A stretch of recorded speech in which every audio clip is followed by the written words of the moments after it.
Hello and welcome to yet another tutorial by Davies Media Design. My name is Michael Davies, and in today's tutorial I'll be showing you what's new in GIMP 2.10.18. But of course, before I get into that, I want to direct you guys over to my website at daviesmediadesign.com. As always, I have tons of GIMP and Inkscape tutorials on here, as well as my GIMP book of layers and GIMP and Inkscape help articles, so definitely check that out. You can enroll in my GIMP 2.10 Masterclass from beginner to pro photo editing on Udemy. You can enroll in any of my Skillshare classes by visiting gimpschool.com. And you can get more with a premium membership to Davies Media Design. Your premium membership includes access to my GIMP Help Center app, which I just released a brand new version for today, and ebooks including my GIMP book of layers and exclusive content not found on YouTube. You can start your premium membership off with a 7-day free trial, and I'll include a link to this as well as all the relevant links from this tutorial in the description of the video. Alright, so let's get into what's new with this latest version of GIMP. Some of you might be a little confused as to why I said GIMP 2.10.18 at the start of this video and not GIMP 2.10.16, which was what the anticipated next version of GIMP was supposed to be. So I did not skip a version here. The GIMP team actually decided to skip over that version because of something they called a critical bug. I'm not entirely sure what happened there, but apparently it was so critical they decided to just skip the 2.10.16 altogether and go right to 2.10.18. But regardless, this new version of GIMP is really a great step forward for the program. There's a lot of really cool features that they've introduced here that I think are really useful or are just general good user interface improvements that were much needed in GIMP. So without further ado, let's dive in here, and here we are with the newest version of GIMP. I have, to the best of my abilities, reset GIMP so that what you see here is what you guys see on your GIMP as well. There might be some differences. So the first thing you'll notice is that it almost appears as if there are less tools here. That's because the tools have all now been grouped together. You guys knew this was coming based on some of the tutorials I released recently. I was talking about this feature coming soon to GIMP. Well, here it is. Now you can see there's a little arrow in the corner of some of these tools. So if I click and hold those tools that have the arrow, you'll see there are various tools grouped together here. Also, the tools have been rearranged. So if I come over here, I did take a screenshot of the older version of GIMP, and I should call it the previous version of GIMP. You can see the ordering was just slightly different here. Now we have the move tool first instead of it being over here in the middle. So it's more so ordered in terms of its use, how common it is for that tool to be used, versus over here it was ordered really based on the type of tool that it was. So you can see here all the transform tools were together. So I'll come over here. I think for me this will take some getting used to, but I do like that the tools can be grouped together now. If I click and hold, you guys can see the various tools that are grouped together. So I'll just go through these quickly. The crop tool, the eraser tool, the paths tool, and the text tool, and also the zoom tool are all going to be by themselves, so those aren't grouped with any other tools. But you can see the transform tools here for the most part are all grouped together. There's also a new transform tool I'll get into in a second, and then the more obscure transform tools, or I guess the more niche transform tools, are grouped together there. And you've got the paint tools that are basically grouped together. The great thing about this new feature is that you can either turn it off, so you could just swap it back to the original setup where the tools are not grouped, or you can switch around the tool locations and change which tools are grouped together, which tools are located where. So you can customize it in a few different ways. So I'll come over here to Edit, and we'll come down to Preferences. And now if I come down to Toolbox, you'll see we now have all the tools grouped in here. You can see what those groups are. And first of all, you've got an option here to use tool groups. So if I check that, you'll see that everything will sort of revert back to not being grouped together. The order is still going to be different than what you're used to if you're used to using the old version of GIMP. So that will take some getting used to there for those old-timey users like me. I'm just going to click this because I do actually like having the tools grouped. But I can change what tools are in what grouping here and what the order is. So for example, I could put the alignment tool up top here. Maybe if I come down and I want to move the warp transform tool up with the rest of the transform tools there. And I can just move any of these tools into any of the other various groups until I get the groupings that I like. And then of course, once I'm ready to apply those changes, I can click OK. And now you can see if I come over here, the cage transform tool is now by itself, and the warp transform tool is now here inside of my other transform tools. I don't necessarily want to keep it that way, so I'll go back to Edit Preferences. And I'll come back over here to the toolbox. And if I come over here, I can click this little reset button. That'll reset the order of my tools, and I could click OK once again to apply those changes. But I'll actually stay here inside the preferences. I also wanted to point out the little Wilber icon up here in the top left corner can actually now be disabled. So for those of you who aren't aware, this is an area where you can drag and drop new files, and that'll open up the file as a new composition here. But a lot of people don't like this for whatever reason, so you can just turn that off if you don't want that there anymore, and that can help clean up your workspace there. I'm gonna leave this turned on. So staying inside of the Preferences dialog, the next new feature that I'll cover that was added in GIMP 2.10.18 is the new high contrast icon theme. So I've actually been using this theme so far in this tutorial. You can see here it's a little higher contrast. Obviously it's hard to tell with nothing to compare it to, so I'll come over here to the icon theme, and if I come over back to symbolic, you'll see it's just slightly darker, so it's not a major change here. If I come over and click symbolic high contrast again, that'll just make everything a little brighter in terms of the icons and the rulers and everything, the menus. I personally like this change. I think it's something they probably should have had to begin with, but it's good to see that now they've made it a little bit better contrasted so everything's a little easier to see. And by the way, I have my icon set to custom icon size and set to large. But now that I have all my settings the way I want them, I'll click OK. The next improvement I want to cover wasn't mentioned in the press release, but that is the fact that GIMP now handles larger images much more consistently and without GIMP crashing. So for example, let me just switch over to this image I have open. If I scale this image down, so I'll go to Image, Scale Image, and let's just type in a much smaller image here and hit Scale. I was having a problem before where GIMP #1 was taking forever, and #2, it was freezing, so it would say not responding, especially when I had multiple large images open, and it would just freeze up. I would have to close it down and reopen it. GIMP has fixed this issue. Again, they did not mention it inside of their press release. Maybe that was just an issue I was having personally. I don't know if you guys were having that issue. But it appears that GIMP is much more consistent with larger images, and that is really great news because that was something I was struggling with older versions. The next new feature that was added to GIMP 2.10.18 is an adjustment that was made once again to the user interface, and this time it was to the sliders.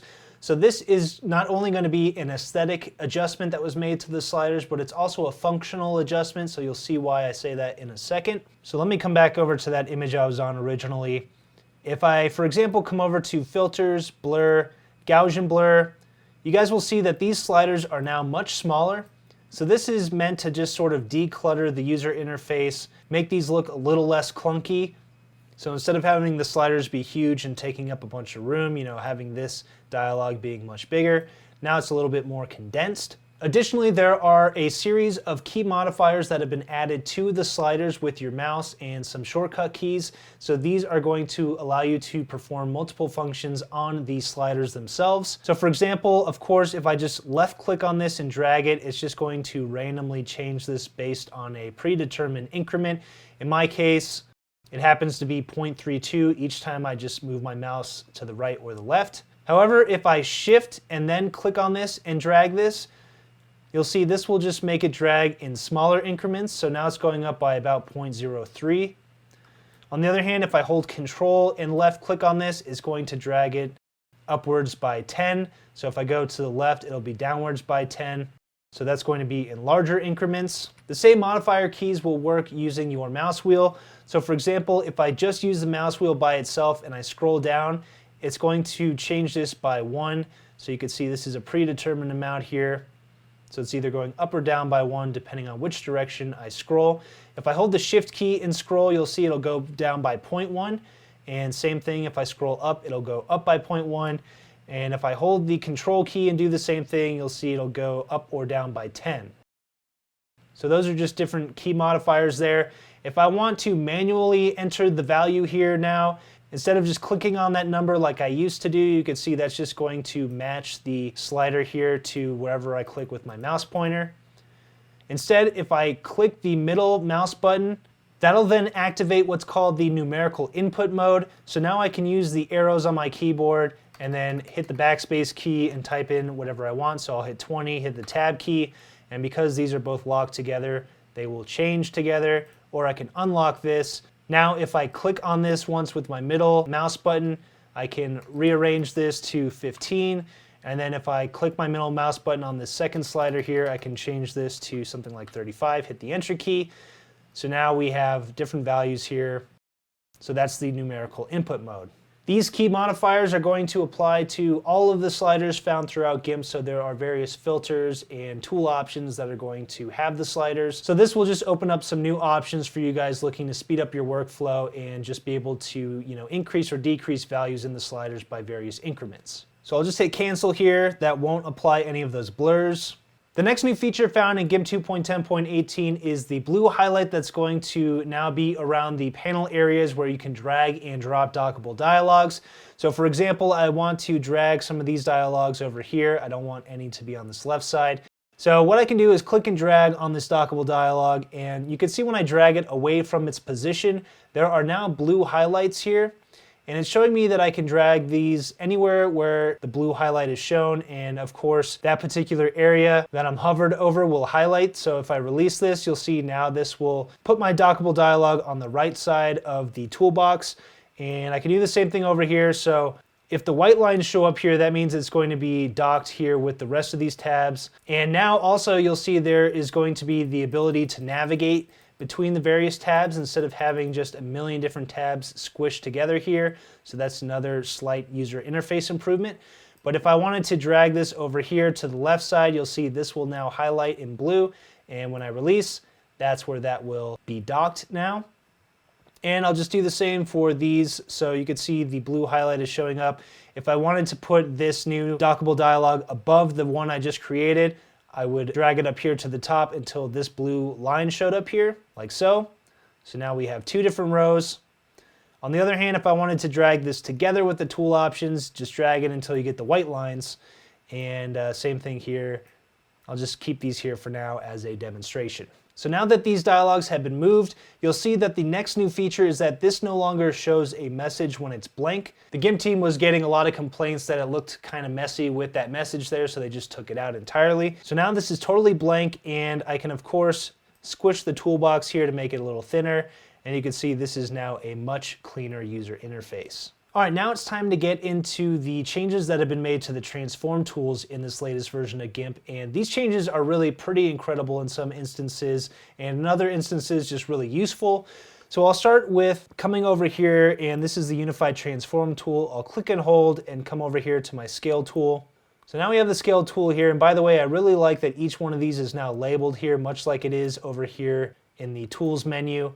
So if I go to Tools, Transform Tools, of course, you've got the little icon with the name. So now that applies over here to the toolbox, and I think that really helps brand new GIMP users that have never used this before and aren't familiar with the icons. But anyway, I digress. So I'll grab the Scale tool here. If I click on my layer here, my image layer, of course, you guys will recognize the Scale tool with the transform handles here. But if I come over to my tool options, which I've now moved over here, there are some new features found in here. The first one I'll go over is the composited preview option. So right now I have my image opacity for the preview turned down to about 50%. And of course that slider is much smaller than it used to be.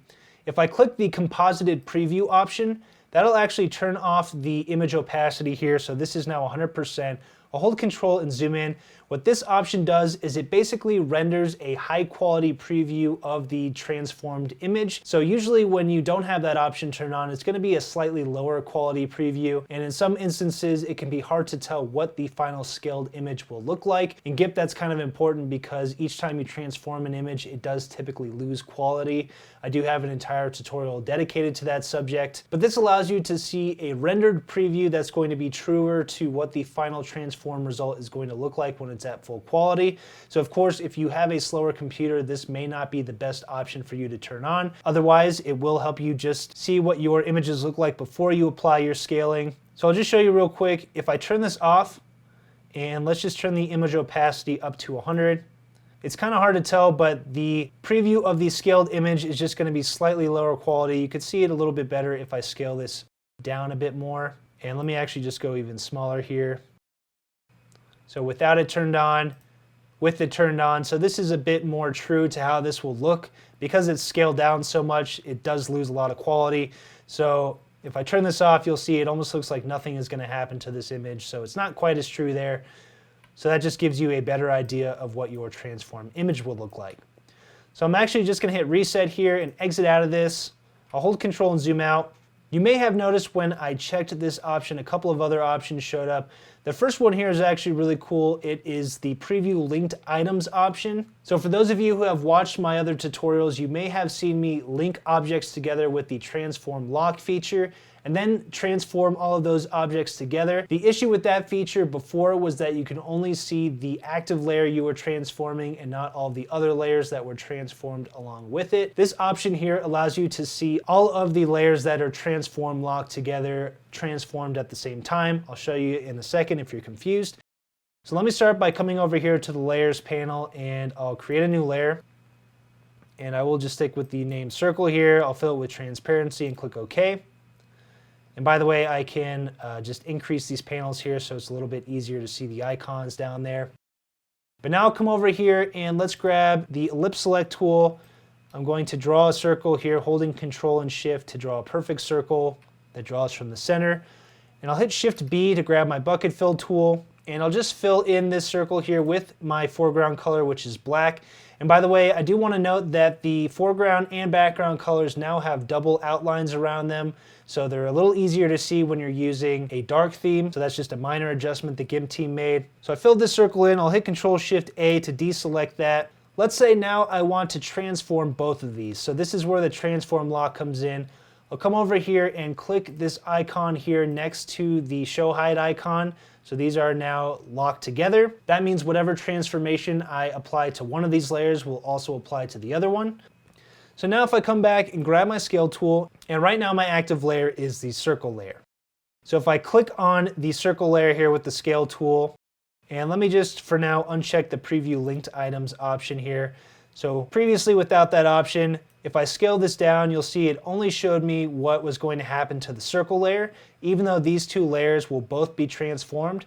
Now with the preview linked items option here, if I check that, it will now show me a preview of what happens to both of these layers that are now locked together. And you will notice that when I'm clicking and dragging my mouse, it's not really showing me what it's going to look like until I stop dragging my mouse. So if I continue dragging, it's going to look real choppy.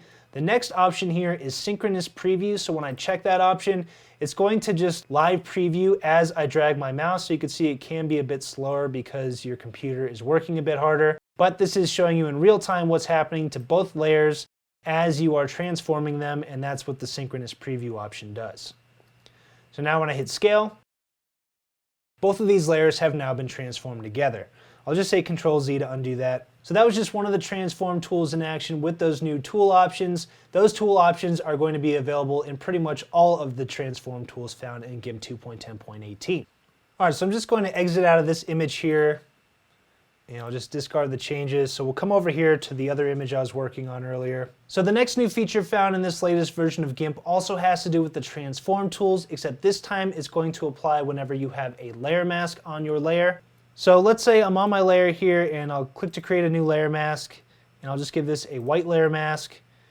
I'll grab my rectangle select tool, draw a random rectangle, Shift B to grab my bucket fill tool, and I'll fill this in. So now we have a layer mask here. So I'll hit Control Shift A to deselect that. So now when I hit Shift S to grab my scale tool, right now I'm on my layer mask. If I scale the layer mask, you'll see it'll show me in real time what scaling that layer mask will do. So you can see this is now outside the layer mask, and this is inside the layer mask here.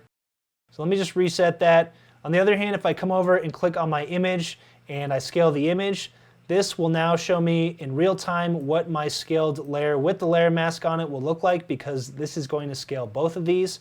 So now when I hit scale, you can see both the layer and the layer mask will scale together. I'll hit Control Z to undo that and right click on the layer mask and go to delete layer mask. So the next new feature found in GIMP 2.10.18 is a new tool. It's definitely my favorite new tool, my favorite new feature. It'll probably be your favorite new feature, and it may just be the greatest new feature of all time that's ever been added to GIMP. Yes, I understand that that is quite a statement to make, but this is the 3D transform tool. This allows you to transform layers around a 3D plane, and it makes it very easy to do so. So it's actually a very advanced tool, especially for a free program. So let me show you how this works. I'll come over here and hold hold the scale tool down to bring up the other transform tools in this group until I get to the 3D transform tool.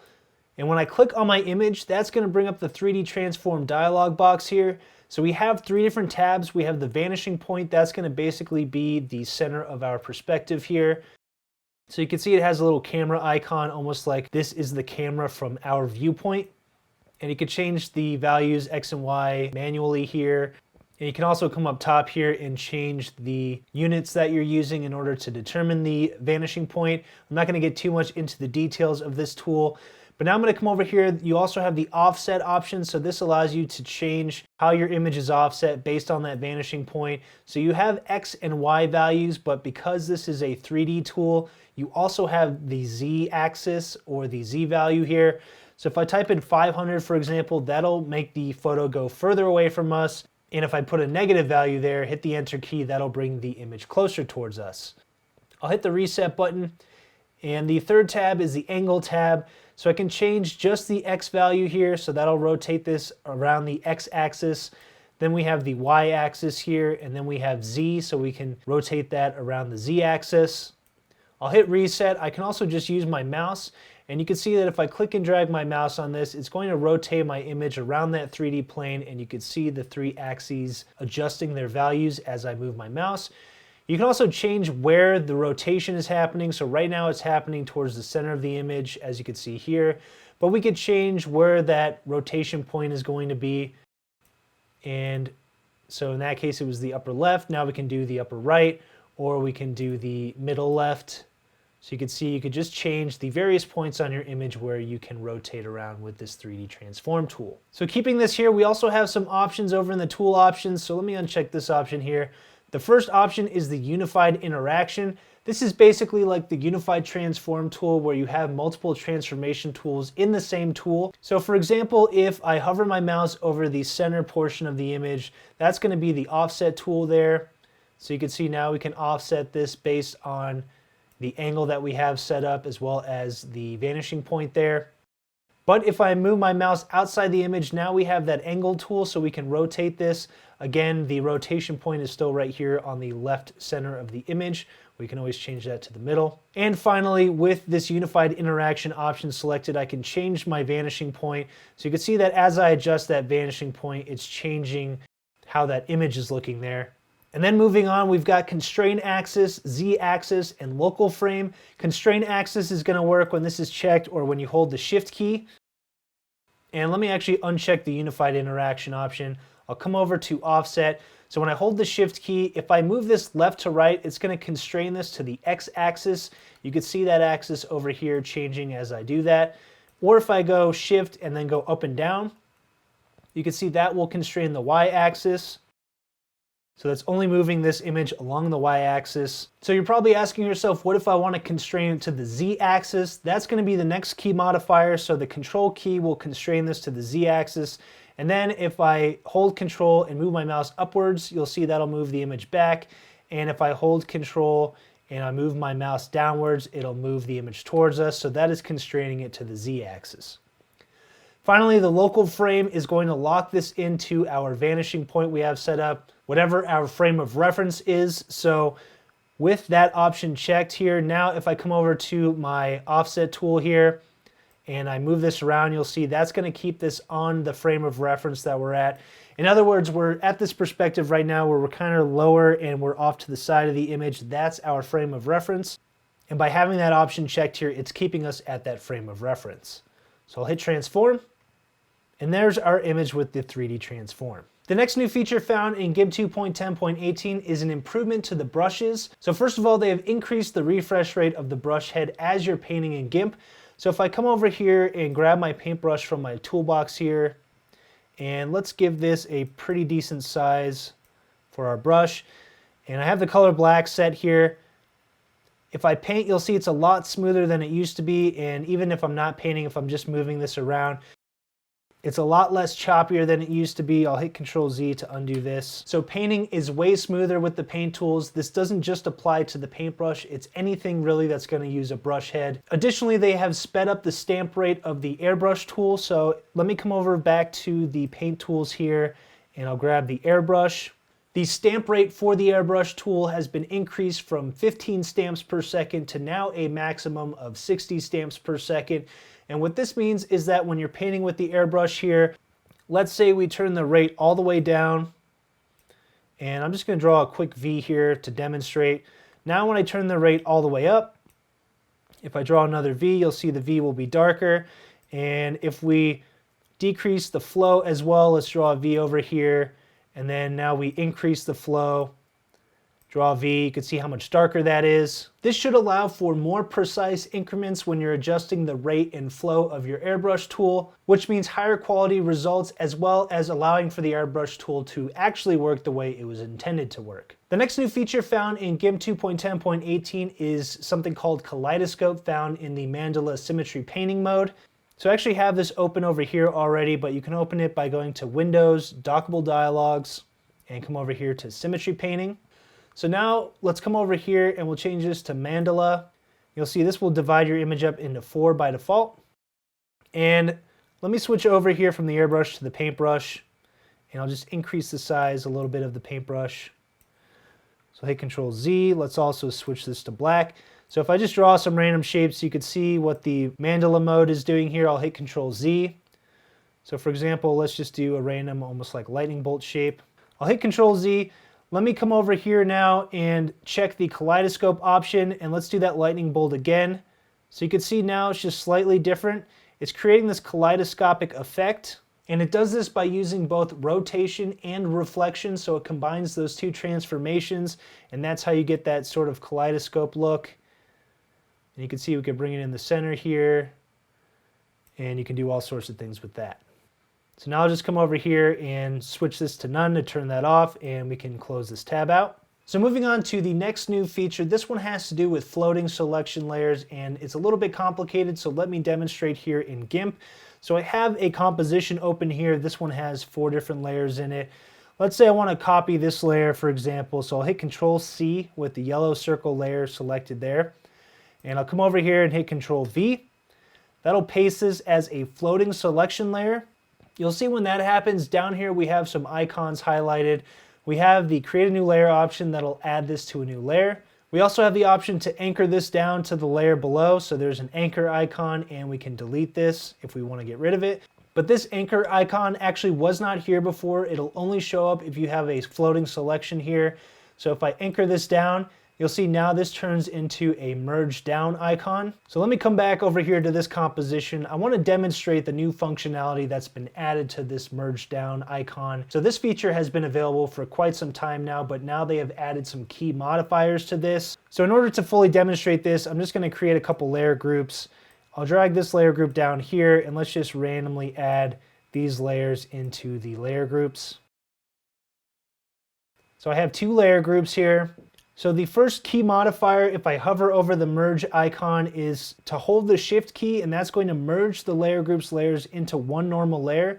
So if I come up top to the layer group and I hold shift and I click on the merge down icon, that's going to merge all of the layers that were inside this layer group onto a single layer. So that's the black circle and the photo of the girl here. Up top here in this layer group, I have a yellow circle layer and a blue circle layer. So if I once again click on that layer group and come down here and shift click on the merge icon, that's going to merge all of the layers inside the layer group onto a single layer. The next key modifier here, if I hover over this, is to hold the control key, and that'll merge all the visible layers into a single layer. So right now we have 2 visible layers. So if I come over here, hold the control key and click, that's going to bring up this merge layers dialog. And you have some options here as to what's going to happen once you merge these layers together. So if you have layers that are different sizes, it can expand as necessary so that the final size of all the merged layers matches the size of the largest. You can also clip to image, which means it's basically going to clip the final results to whatever the current boundaries are of your composition, or clip it to the bottom layer, so whatever the boundaries are of your bottommost layer there. And then you've got some other options here. So when I hit merge, everything will merge onto a single layer, and now we just have one visible layer. I'll hit Control Z, and there is one final option. So if I hover over this, Holding Control and Shift is going to merge these two together onto a visible layer again, but it's just going to keep whatever settings I just set up in that previous step. So whatever your previous settings were when you use that Control modifier key will be the same settings that are applied when you use the Control Shift modifier key. So if I hold Control Shift, click on that merge down, that will merge everything onto a single layer using those settings. So just a few final features I want to cover here. I know we went through a lot in this tutorial, but this was a pretty major release. For one, the GIMP team has improved the performance of the software by making brushes load faster. So now brushes load 1.5 to 2 times faster. Additionally, there is now better Photoshop document support, and those documents also will now load faster into GIMP. Last but certainly not least, the GIMP team now offers automatic updates within GIMP. So now every time you open GIMP up, it's going to ping to the GIMP servers and see if there is a newer version of GIMP available. If there is, it's going to ask you if you want to update to that latest version, and that'll just make it much easier to ensure that everybody is using the latest and greatest version of GIMP. You can manually turn this feature off if it's not something that you want enabled. So for example, you can come over here to Edit, Preferences, and here under System Resources, come down here under Network Access, and you can see there's an option here that says check for updates, requires internet. If you uncheck that, GIMP will no longer automatically check for updates each time you open it up. But I do recommend having this option checked because it's good to know if there is a newer version out there for you to update to. So I'll just click OK. All right, so that pretty much covers everything. The GIMP team, of course, is still working on GIMP 3.0, which requires porting everything over to GTK3. So they are still working on that process, and it sounds like it's going to be a while until they have that all figured out. Additionally, they are working on having multiple workspaces so that you can just one-click on something like a photography workspace or a graphic design workspace or a web design workspace, and that will pop up all of the necessary dialogues or panels for that type of project, and that way you can just one-click access different workspaces that are the best setups for when you're doing certain types of projects. All right, so that's it for this tutorial. Hopefully you liked it. If you did, you could check out my YouTube channel at youtube.com/daviesmediadesign. Don't forget to click the bell icon to be notified each time I have a brand new tutorial. You can also check out any of the links to my resources in the description of the video. So thanks for watching, and I'll see you next time.